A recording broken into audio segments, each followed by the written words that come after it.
Annie Whitehead at the trombone.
bakithi hlangana ninonke kulo mculo wakithi ba asambeni siye ekhaya eMzantsi Afrika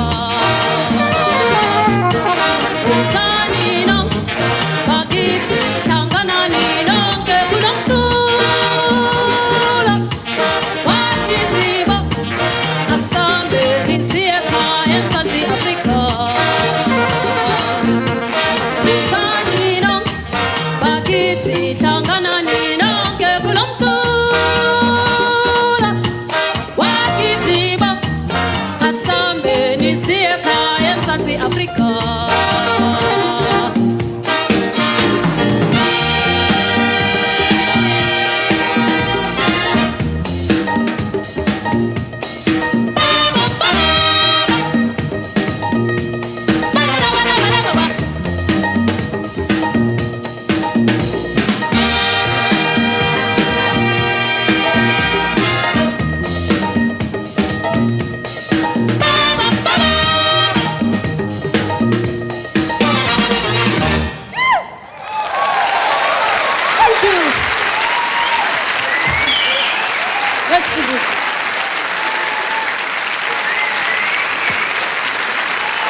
Do you feel that these days jazz is starting to be seen in a different light, perhaps to the way it was 20, 30 years ago?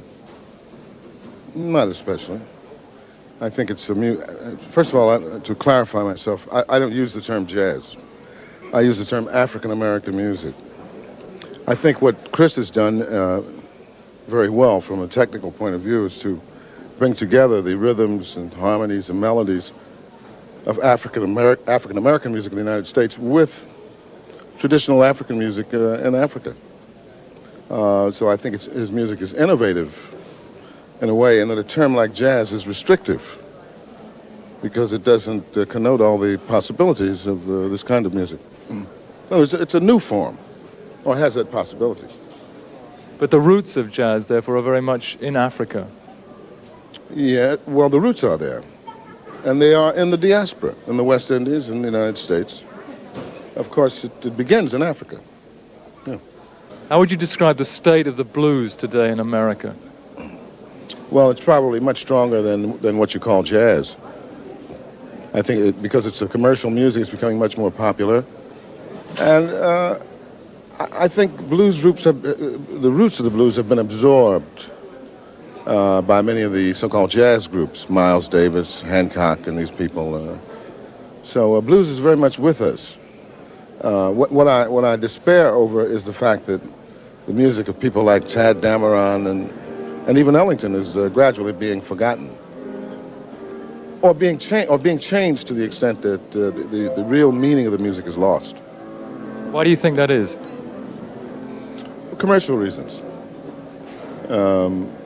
We live in a world which is more and more given over to success. Young people today don't necessarily want to go into that kind of music that we played in the 40s and 50s and the early 60s because it's not profitable. And even in the case of my oldest son who plays the drums, his oldest son plays the drums, I encouraged my son to play popular music and not to try to play jazz because I think it's a very frustrating experience in many ways. We all know, of course, that the industry, to a large extent, is governed by money. And listening to what Archie Shepp has just said about commercialism, I'd like to ask you, Chris, as someone born in South Africa, what you think, for instance, about someone like Paul Simon, who went to South Africa to work with South African musicians, Ladysmith Black Mambazo. Some people felt that that was a form of imperialism in a way, that it was wrong for him to go there. On the other hand, when he toured with that group of musicians here in Europe, a lot of people here for the first time were able to hear that particular group from South Africa. What's your own feeling about that situation? My feeling is absolutely unhostile to Paul Simon. I think he saw a possibility and went to do it, and I understand very much his attraction for the music which he was attracted to. It would be ridiculous for me to fault him. You understand? In a way, I'm in that same position. Yeah, I'm using my ears and contributing what I can, where I can. So I think Paul Simon did a great job, really. Archie Shepp, what are your feelings on this subject? Well, it's an old subject, and